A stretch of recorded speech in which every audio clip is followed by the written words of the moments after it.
Welcome to episode 5 of the Grab Some Popcorn podcast. Your hosts, Jared and Emmanuel, here to bring you movie news, movie reviews, and all around movie topics. Like, subscribe, and comment on whichever platform you're listening to this episode on, and be sure to check out the previous episodes if you're listening for the first time. All right, well, today we'll be talking about Nobody 2, starring Bob Odenkirk. And the first one was a sleeper that turned into a hit, and it spawned this sequel, which features the character we all know, Hutch Mansell, the seemingly ordinary family man who was actually a government assassin that turned his life around after he spared a target who had turned their life around, and he was envious of this. So this time around, things are a bit different, but not so much. Let's get into it, Emmanuel. All right. All right, so let me know, Emmanuel, what were your first impressions of this movie? Did it immediately hook you, or did it take some time to draw you in? So I loved the first Nobody movie since I was able to identify with the character. I would say that I was instantly hooked and I was anticipating this movie in a big way.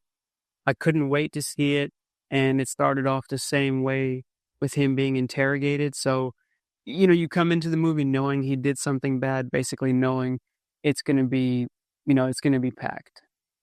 Yeah, and honestly, I love that. Like, I love when sequels start off right from where the first movie ended. Like, I love that, honestly. That's the best way to start a sequel off for me. Some sequels do start off like that, and some don't. They'll just get right into a totally different story. But I liked how that this one kicked it off that way. And honestly, I felt pulled in from the beginning of the movie just because it started off that way. It immediately grabbed my attention. I couldn't wait to see where they were going to take the story. How did this movie differ to you from the first one? What was new about it? So the first one kind of built up his backstory, and you kind of find out about his character and how he was hiding his identity very well. In this one, you already know who he was. You know the things that he did. So this one kind of jumped right into the kind of like the next mission type of deal. The main difference I saw was that there was really no buildup since you already knew the character, and it got right into the meat and potatoes. So it kind of got right into him, doing action hero stuff. Nice. So for me, what was different about this movie really was the location. They were on vacation in this one. They weren't in the house mostly. So that was like the biggest difference to me. He still seemed to have like an issue with his wife, which was the same issue from the first one. Them just not being close. They weren't having intimacy. They weren't being intimate, and just his job really, being at the forefront of his life and him being violent.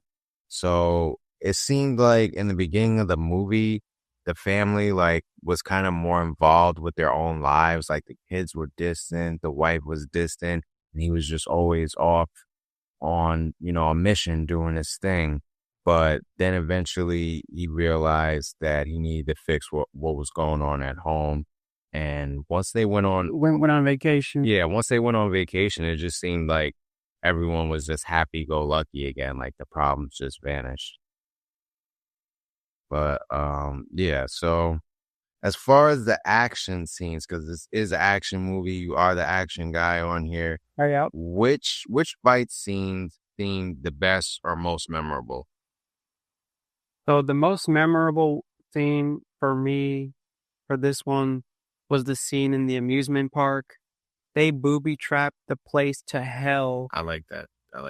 There were grenades and mines going off and a whole bunch of cool stuff. It was like Home Alone for adults. It was like, you know what I mean? It was like literally like, it was the perfect scene that they had like, whatever, a couple of hours or maybe, I don't know how long they had to set up, but they set up that place perfectly for 4 or 5 people to take on like, some like 20 or 30 like SWAT level soldiers. Like they had time to set up that that amusement park to whoop a whole bunch of guys up. Yeah, I honestly enjoyed the water park scene at the end uh, the best for sure. The water slide kill, that was the most memorable to me, honestly. Sliding down the slide, him using the scope, and then I think he like slid into a bunch of spikes or nails that came up at the I end. remember something like Yeah, yeah, that was just honestly the my favorite scene. the favorite kill. Since you mentioned your favorite kill, I'm gonna mention one that I liked. There was the main antagonist. She apparently was a professional knife thrower, and she goes and like right when you think he isn't gonna do anything, she goes and like throws a knife and kills someone with the knife. Yeah, That was one of my favorite kills because I was just like, "Whoa, where'd that come from?" yeah, she was pretty good. She was pretty good. How did the best fight scene from this movie compare to the best fight scene from the first one? The best fight scene in the first one was definitely the bus scene, Yeah, and the amusement park scene in this one was a little bit bigger and better, but I still think that bus scene from the first one was one of the best action scenes in history. When he puts that straw through that guy's throat so he can breathe, that's just ruthless. Like you can think like, yeah, he saved his life, but bro, that's like the most ruthless thing you could ever do. He's like he saved his life, but it's bloody embarrassing to be breathing through a straw. Like that was seriously like just one of making a statement type of deal from the first one, that bus scene. no, yeah, the bus scene, honestly, like nothing in this movie even comes close to that bus scene, and I feel like that bus scene doesn't get enough love. I mean, that is literally one of the best action fights I've seen in an action movie Yep. in a while, maybe ever. Definitely top 10 worthy, maybe even top 5. We'd have to go back and really look. But I mean, just the grittiness and the brutality of that fight was awesome. And he wasn't kicking butt the whole fight. He was getting beat up in that fight too, but it's just like adrenaline was up and he refused to give up. And honestly, like I wish they had the same grittiness that they had in the first one and this one, like especially the fight, like as the movie went on, the fight scenes got a little bit better, but those first couple ones seemed super choreographed. And I noticed that a lot in these newer action movies. A lot of the fight scenes seem way more choreographed than they should compared to, I don't want to like go super far back. You can even go as far back as to the first Nobody. I mean, those fight scenes seemed way less choreographed, more gritty, more blood, and just like, it just seemed like the dudes, I don't know if they were hitting harder, if the sound was better, but it just didn't match the same quality as the first one. They were good though. I'm not saying they weren't good, but I mean, I don't know. That bus scene is I was gonna say he definitely gets beat up a lot. Like in other movies, you have like a. I'm just saying in his movies he gets beat up a lot, so it's a little bit more realistic. I think yeah, he takes a beating like as much as he dishes one out. I think. agreed, agreed. All right, so how has Hutch changed from the first movie? How do you think he's changed? Honestly, I think Hutch is just Hutch. I think in this one he's a little bit more open about his identity and who he is, since we already met him from the first one. In the first one, he tried to hide his identity, but in this one, he would just walk into an arcade and beat the security guard's ass right in front of his kid, which is something I didn't think he'd do in the first one. I think he's a little bit more open about who he is and what he does in the second one. I think the characters seem pretty much about the same. He's Hutch. He's the man that's willing to do anything for his family. In the first movie, he was in a routine. You know, it was just like work, exercise, no intimacy with his wife. And then everything changed once those people came to his house to rob it or kidnap, whatever they were doing in the first one when, the bad guys showed up. So in this one, he seems to be pretty much in the same routine up until he goes on vacation and everything else changed. But overall, he seemed like pretty much the same dude, which was kind of like a knock on the movie for me. It didn't seem like many of the characters took any growth for this movie.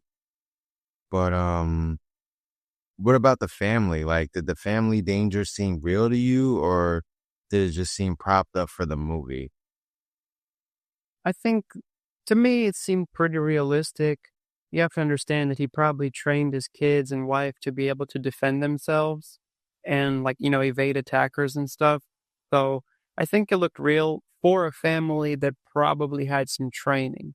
I doubt, him being who he was, they didn't have some kind of like escape plan or like, you could see the wife had some basic firearms training and the kid had some fight training. So for a family that had some training, I think they you know, danger seemed pretty real. Just they had training, so I don't think the danger felt as real as the first one, and I think the fact that they were on vacation had something to do with it. Now, why the vacation made it feel less dangerous, kind of hard to describe.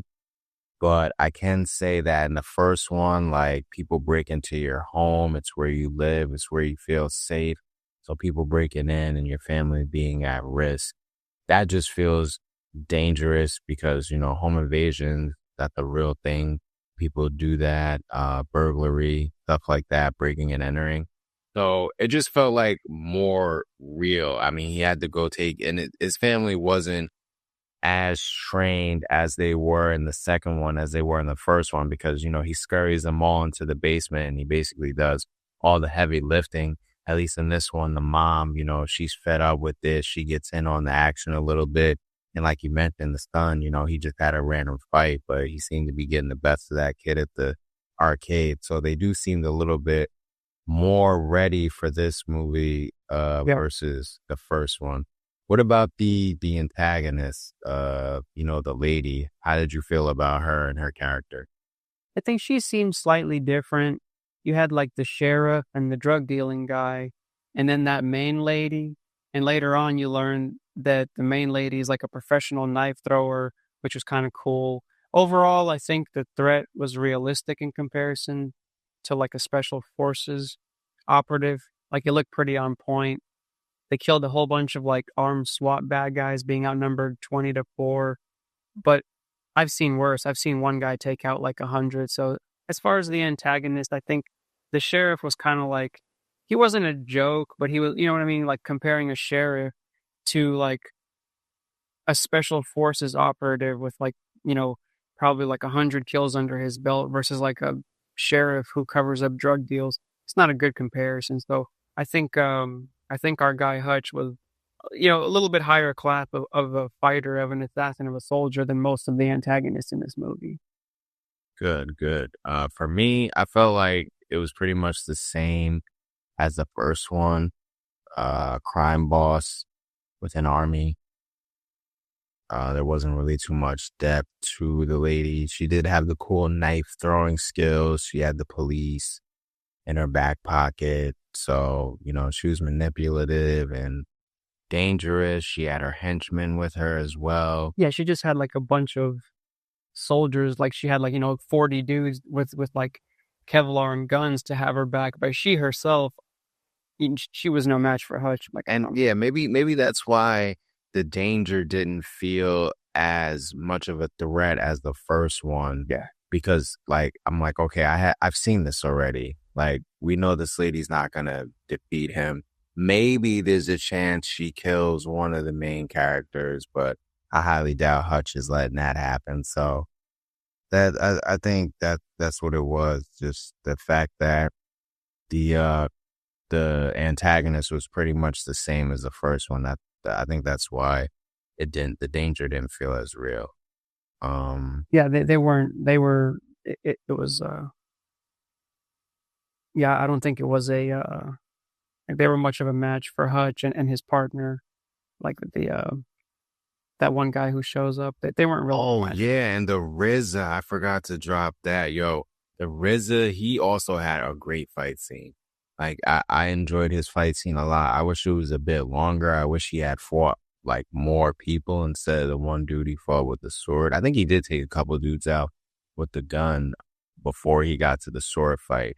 But I liked RZA's fight scene. I thought that was great. He had a good kill too when he sliced that guy with the sword. That might have actually right been in the middle. one of the best kills. Yeah, yeah, jogging my memory, definitely. Yeah.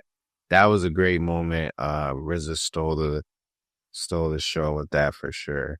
Was there anything in the movie that you didn't like? What didn't you like about the movie specifically? There wasn't much that I disliked. If I was to nitpick on something, it would be that the first movie had a little bit more depth and a little bit more story when compared to the second one. Definitely. The second one was just a lot of action, which I can't complain because it kept me excited throughout. Just there could have been a little bit more depth in the story somehow. For example, maybe have some sort of side story or conflict with the sheriff, like maybe just a couple of scenes going more in depth into his background, like some kind of drug deal or just, something to build up the sheriff or one of the other characters just to build a little bit more depth. But that's if I'm nitpicking. Honestly, I enjoyed it. I love the Nobody series. Nice, nice. For me, what I didn't like, just really that it was kind of a rehash of the first one.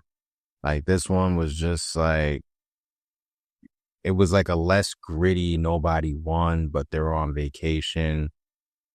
Villain the same, characters really going through the same motions of the things that they went through on the first one. But I would also say that the action wasn't as intense either. Like it could have been way more. Yeah, the action wasn't as intense for me as the first one. And once the cops were revealed as like working with the crime boss, like it just didn't feel. I don't know. It kind of felt like that feeling like when the rug is pulled from right under you.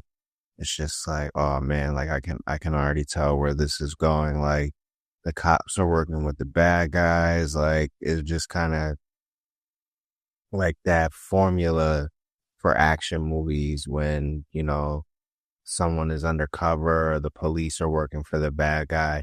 I don't want to say it got predictable, but once that happened, I was just like, all right, I kind of see where this is going. And then like they had family issues that weren't really addressed. Like the son was violent, just like the father.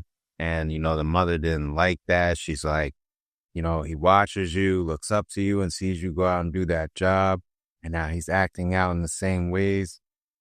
None of that really got addressed. They just kind of just swept that under the rug and, just brought in another fight scene or something to, make the audience not really worry about that. Yeah, that's true. But I guess that you could say the whole action, like the whole, like them having to fight together might have brought them closer together. Like the you know what I'm saying? Like the having to fight together brings you closer together. yeah, the characters, it just felt kind of empty to me. But overall, though, I would say I still enjoyed the movie for sure. I think the sequel was still worth going to see, especially if you like the first one.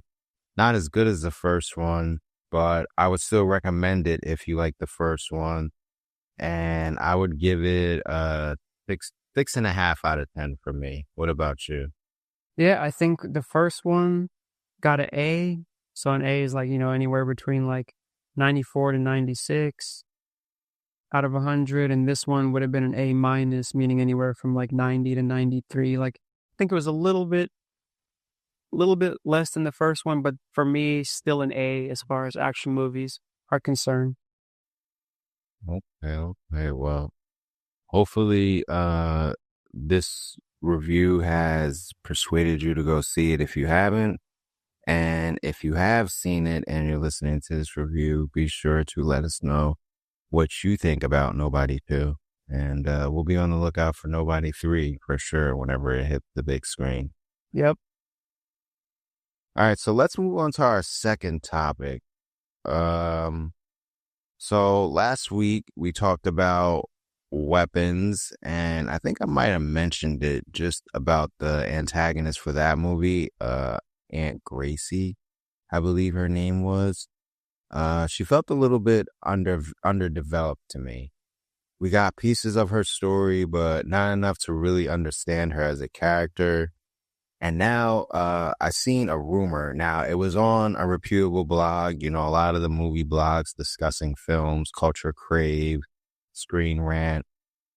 I've seen them posting about how that she's supposed to be getting a prequel. And it got me thinking, do prequels add something valuable to a story's universe, or are they just Hollywood's way of filling in gaps they could have given us in the main film? So I'm still sticking to my original thought that they could have given the aunt her own day to flesh the character out more in the movie. The movie, if you haven't seen Weapons, the movie does all these different perspectives of each character's day. And I think they could have removed one of those characters and gave the aunt her own day so we could see, more about her story. But it's always about money, money, money with Hollywood. So if this rumor is true, they will be moving forward with a Weapons prequel at some point. And this is the question that I pose to you, Emmanuel, and our audience. When does a prequel actually add depth? And when is it just milking a property for more money? I think sometimes you'd actually come up with an idea for a prequel after you've already put out the actual movie. I'm sure that's happened before, so that would be when a prequel can add depth. And also there's just times where it doesn't make sense to have an origin story because I think the studio would want to make you like the character first and then give you the origin story. I think it's just a tactic they use to kind of a super cool hero does a whole bunch of hero stuff, and then the second movie is actually a prequel of his origin story because they want to make you like the character first type of deal. I think that would be times where, how they do it to where they add depth. Gotcha. And for me, I think a prequel adds depth when there's more of the character's story that can be made into a movie. I think it's going to be, I don't know how difficult it will be to sell because this movie was such a hit and it was successful. But I do think the fact that we already know she's dead does put a damper on it. Because think about Black Widow. Like when Marvel did Black Widow, by the time that movie came out, that character was already dead. We saw Black Widow die in Endgame. No, not Endgame. Was it Endgame or Infinity War? It was one I of, think it was Infinity War when he was collecting the stones. He threw her off the mountain to. Oh no! She sacrificed herself. My bad. I was thinking about Gamora. She sacrificed herself for the stone. I'm blanking on which one, but it was between her and Hawkeye, and she wound up sacrificing herself. So we already knew that the character was dead. So for the movie to come out so far later, it definitely, made people feel a way about it as far as watching it and really caring about where the movie goes. They did introduce Yelena, who's played by Florence Poe. So that was the one good thing about the movie. But other than that, like, a lot of people really didn't care because we already knew the fate of the character. And it's like the same with this Weapons prequel. We already know the character is dead. So no matter what happens in this movie, you know, I think that they could have just, whatever story they're going to tell in this movie, I feel like they could have told in Weapons as opposed to making a whole prequel. But yep. that's how they build on these IPs, especially once they become successful. It's not like they could do a sequel to Weapons because she's dead. So, they're gonna have to do the opposite and roll in reverse. But So if a prequel exists only to explain what should have been in the first movie, does that show the original film failed in its storytelling? well, for this movie, I think the storytelling did a good job. They opted to not tell the story of the aunt so they can make the prequel. So be it. But I do think they could have added in Weapons to provide context as to why she was doing what she was doing. Um, like this movie, it worked, and I'm not sure if there's enough now for the character now that we know she's dead. For a sequel, had she stayed alive or got away, there might have been more interest. But this movie was so good. Honestly, I'm sure people will see the prequel no matter what.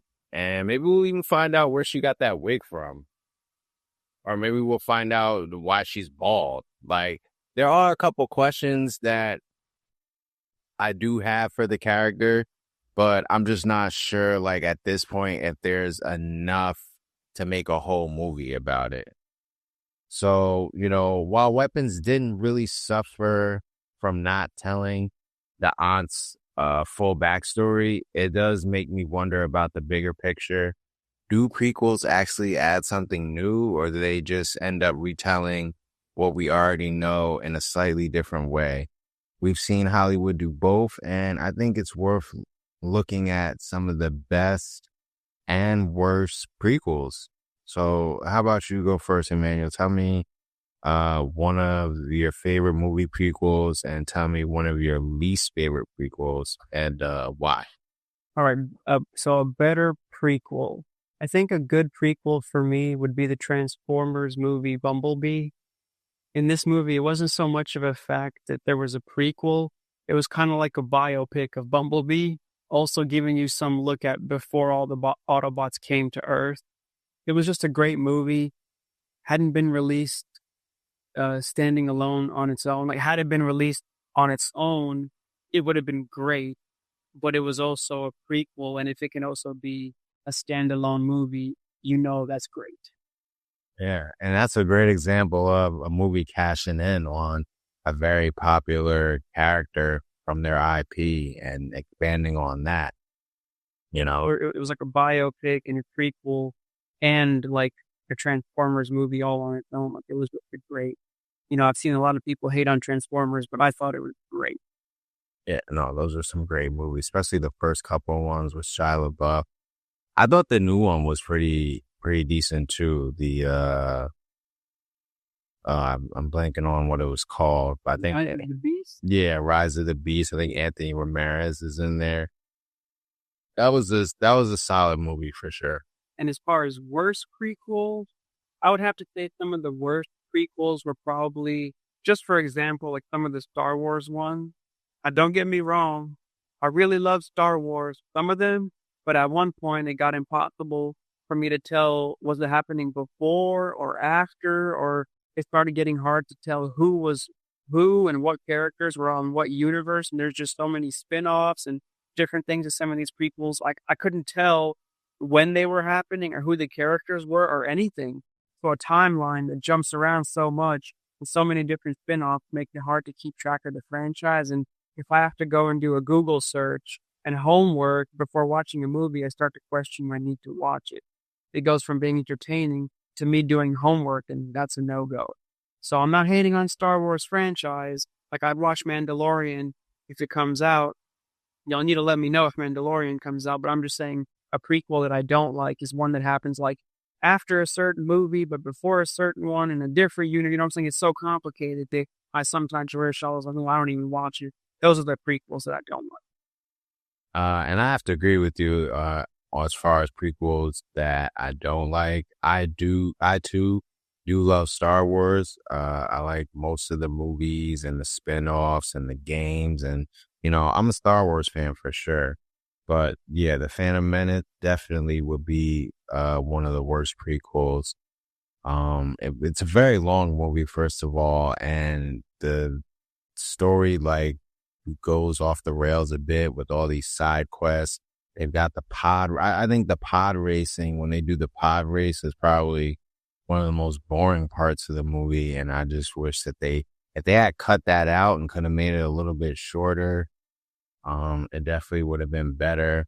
Anakin as a child too. I don't think like emotionally he really delivered on a lot of the lines that he could have delivered on, and just as a character in general. I mean, he's growing up to be Darth Vader, but I mean, overall, Star Wars is great for sure.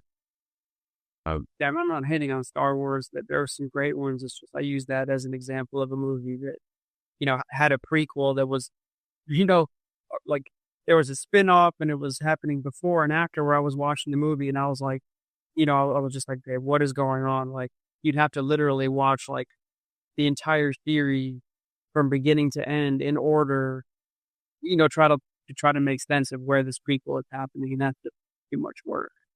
No, yeah, agreed for sure. Now, as far as good prequels, I really like The Quiet Place, Day One. I think that the first one, well, The Quiet Place in general, those movies are really good, but the Day One, which really showed how people reacted and all the turmoil that went on when those aliens first came, um, it was good. Now, it wasn't the best prequel ever, but I think to just see that and get the context filled in that was missing. Because when you first start watching Quiet Day, it's like, and it's like days in. It's not at the very beginning. So it makes you question a lot. Even after you see the first one, then you see the second one, you're still left with so many questions of, how did they get there? How were people reacting? How rough was it? How did they coordinate and start, living silently and become isolated? It really does. It really does a good job of filling that context in and getting you more acclimated with the story so that you can even go back and enjoy the other Quiet Place movies.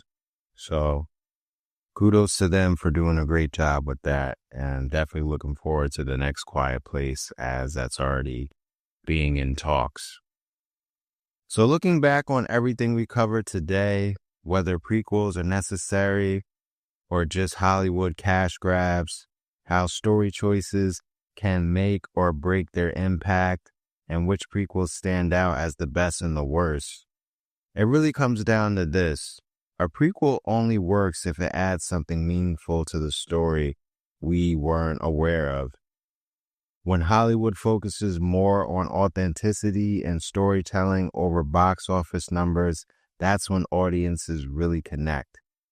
But when it feels like a studio is milking a franchise, fans can spot it from a mile away. And that balance is what makes prequels one of the trickiest things in movies today. So that's where we're going to wrap the episode up. Hopefully you guys enjoyed it. If you have any thoughts or comments or opinions on anything we spoke about today, please be sure to leave it in the comment space below. Just want to make the audience aware we are taking a 1-week break. So if this is your first time listening to the pod, please be sure to catch up on our previous episodes while we're away. And we'll be getting right back to it the following week after. You guys stay safe and grab some popcorn on the way out.